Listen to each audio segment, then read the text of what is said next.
All right, I want to show a website. They have good charts. I look at this on the weekends. Some of the charts I look at, and the data is not available. It's only updated once a month. But I'm going to put a link to this site. You can take a look at some of these charts yourself.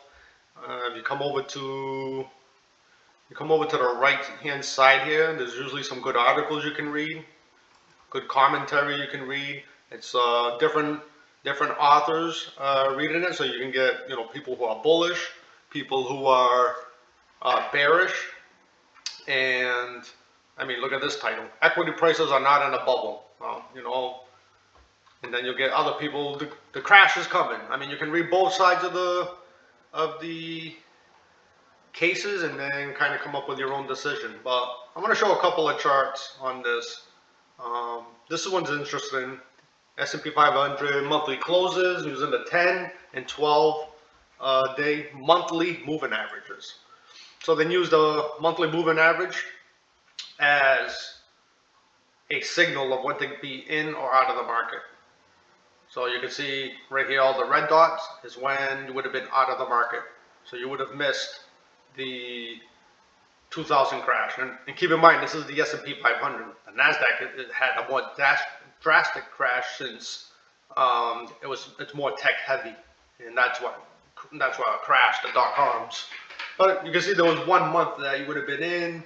It would have been a false breakout. You would have been right back out. But for the most part, you would have missed a lot of the damage. Same thing with the 2008 crisis. You were whipsawed along the way a little bit, but I'd rather be whipsawed than experience 50% of my capital being lost. Because if you lose 50% of your capital, remember the market has to rally 100% just for you to break even. If you lose 50%, it's not making back 50%. You got to make 100%. Keep that in mind. I don't care, even if it's a crypto. If your crypto crashes 50%, you need the crypto to move up 100% now just to break even. You should Google returns needed to make up for drawdowns, and you'll see that the numbers. You can look at the numbers. You'll find the chart that shows the exact numbers. I find this interesting because I use something similar. I'll be showing what I use, but I use a weekly system, and very similar to this. When it turns red, I'm out of the market. Well, interesting chart to look at. As you can tell right now, we're green. So I'm just trying to warn people of people that don't have an exit plan. When I'm going through these charts, I'm not saying it's time to sell everything, because I could have said that. I mean, I've been saying it since 2018 that things are crazy. I could be saying it for the past year. It's time to sell, and things keep going up and up and up. We don't know how crazy the crowd will get. The crowd can keep plowing into this, and people who are short, you see what happened with GameStop. You kind of get like a short squeeze effect, and things can keep running up, running up. No one knows how far this can run. But I keep repeating, are we closer to a top or to a bottom? Is now the time to buy and not have an exit plan, like buy and hold? Or is it the time to say, hey, let me be a little bit disciplined and follow my exit strategy?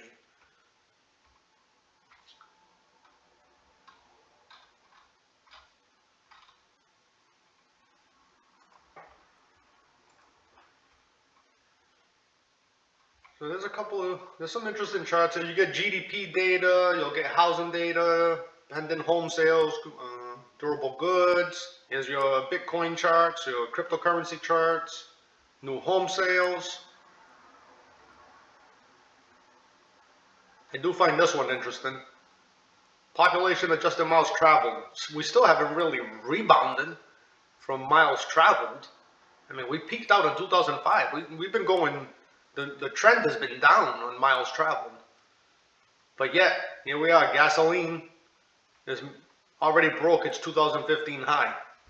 Can't help to think that the Federal Reserve has something to do with this, with all the printing of money. I can't help to think that some of this has to do with monetary inflation. Miles traveled down, the price of gas up. Yeah, some of it is supply chain issues, but Here's another one. Here's your price of gas, and here's your sales.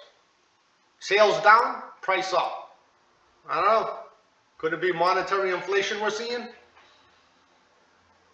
All right, this is the one I want to show. Here's your margin debt chart.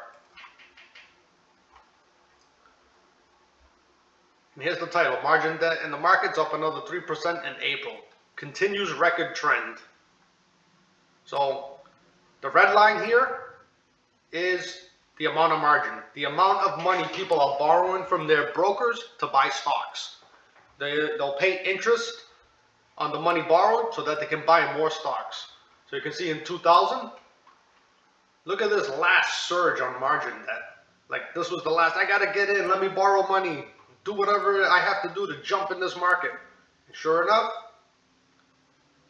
I don't know, they both peaked at the same time. Did margin debt cause the crash, or did the crash cause people to liquidate the margin debt? It doesn't really matter. What I'm looking at, what you want to look at is at extremes. So then we had the 2000 crash. Keep in mind this is the S&P 500. And then we started a rally. Here we go, 2006 to the end of 2006, 2007. Look at this surge. Look at that surge in margin debt again. We broke records in 2007. And the S&P 500 barely budged. Keep in mind that this S&P 500 is what they call real values. The S&P 500 is adjusted for inflation. If you look at a chart of the S&P 500, you'll see this peak. If you're looking at nominal S&P 500, this peak probably was closer to that peak. But when adjusted for inflation, it didn't even reach this peak. So when you're looking at this blue line, just keep in mind that the S&P 500 is being adjusted for inflation. Most likely they're using the CPI numbers. But here we go, another surge in 2007. We broke the previous peak. We're at an extreme. It's time for caution. Boom, we get a crash. And here we go again. So now we're rallying up. In 2015, we broke the margin debt peak again. This is setting off warning signals. And shortly after, the S&P 500 dipped down. Turned out not to be a crash. It just consolidated. What I find interesting is the S&P 500 here went sideways and the margin debt continued to go high. We had this dip. Here we go, another surge, all-time highs, 2018. I've been warning about the market since 2018. Well, the market keeps running up, so that doesn't, I'm not saying sell everything you have, get out of the market. I'm just saying we're at extremes. You should have an exit plan and have the discipline to follow through. 2018, we're at all-time highs. This was at an extreme. Margin debt collapses, and you can see the S&P 500 started to struggle, and we had a consolidation period here. You can see right here there was a divergence. S&P started to move up, even though margin debt was going down. And then, of course, we had the pandemic lows, and they both crashed down. And since then, look at this rise. Look at this rise. The S&P 500 straight up. Margin debt straight up. We're at all-time highs again. We're stretching the record right now. Another chart, this one's just flipping the margin debt, inverting it. Just a different way of looking at it. So, I mean, just take a look at these charts and you tell me. You tell me if this is a good time to buy and hold. We're at extremes. Is it a good time to buy and hold? Or should we have some discipline and have an exit strategy?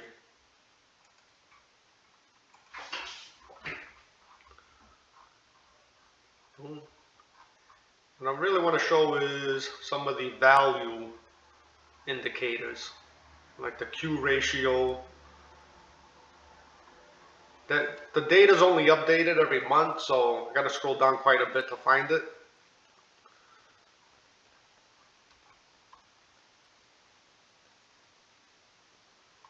Look, here's the Buffett Indicator.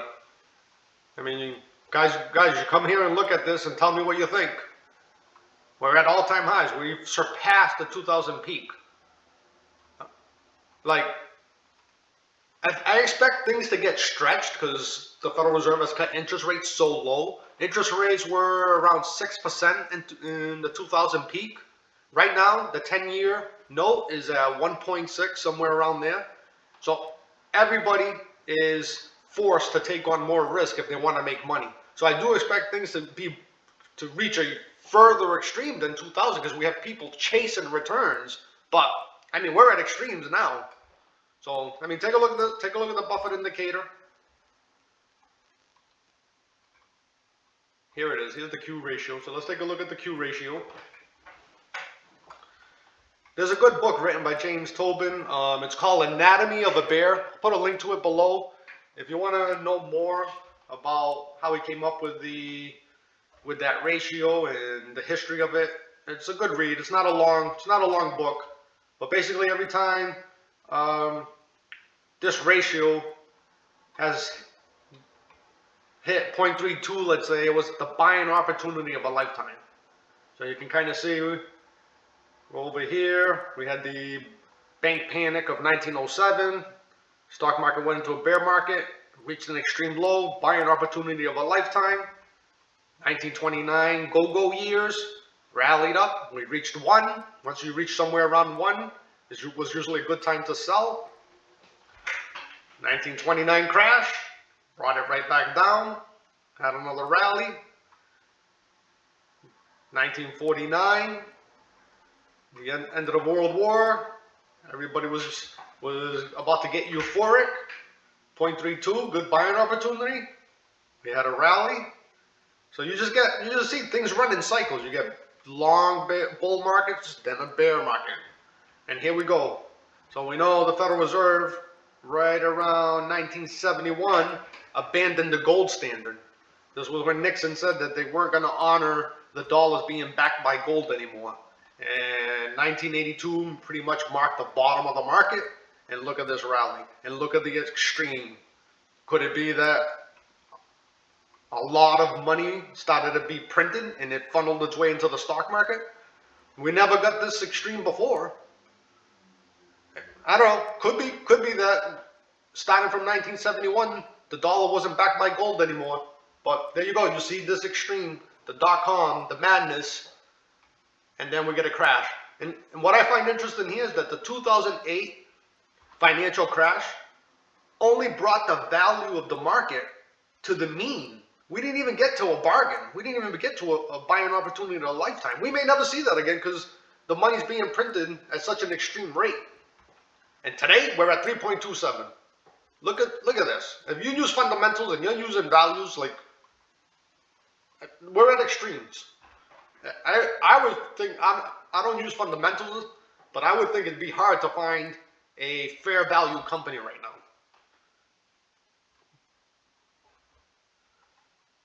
Same chart showing how many standard deviations away we are from the mean. As you can tell in the 2000 dot-com bubble, 3 standard deviations away from the average mean. Look where we are now. We're blown past the chart. We're stretched. Record highs.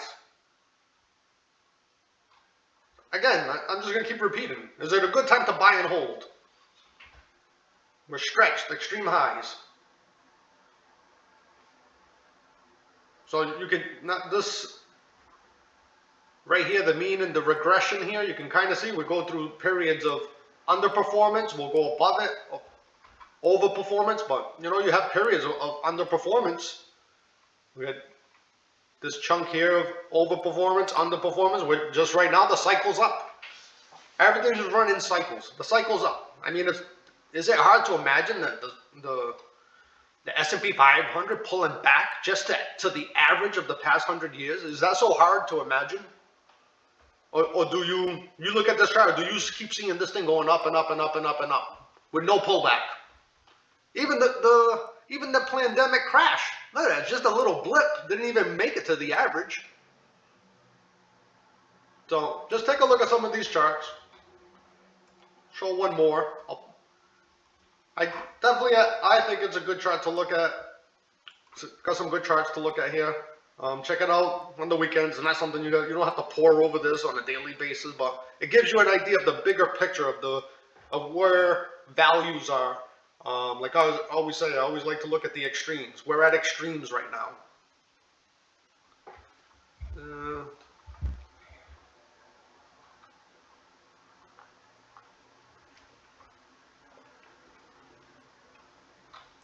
Guys, take a look at this one too. A price earnings ratio. When you guys look at this website, take a look at that. Look where we are.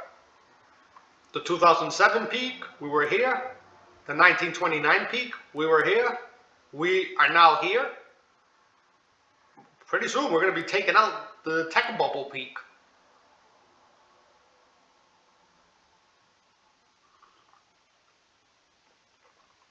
And we'll do, this is the last one I'm going to do. We'll do the secular market trends. So again, I just want to show things run in cycles. This is a chart going back to 1870. You get these bull markets. You get a 334% run. And you get a 69% bear market. The go-go 20s were here, right up to the 1929 peak. And look at that move. Look at that. That was like a straight up move. Pretty much right from the bottom, straight up. So when everybody's talking about like these electric vehicles and that's the future and we've never seen anything like this, I mean, what do you think happened in the 1800s with the railroad stock mania? People were wanting to jump into anything to do with canals. Canals and railroads was the new thing back. There's always going to be a new thing. The 1920s, the telephone, electricity, the automobile. That was the new thing. It was going to change the future. Everybody had to get into the stock market. Does this sound familiar right now? Cryptocurrency is the new thing. Electric vehicles is the new thing. We got to get in. There's always a new thing. And you see how that turned out. Bear market cycle. Another bull market cycle. Another bear market cycle. So you can just kind of see things run in cycles.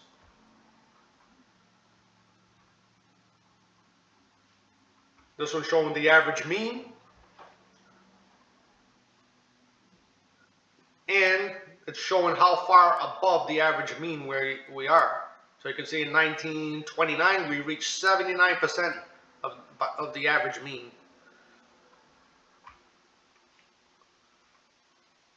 44% in the 1970s peak.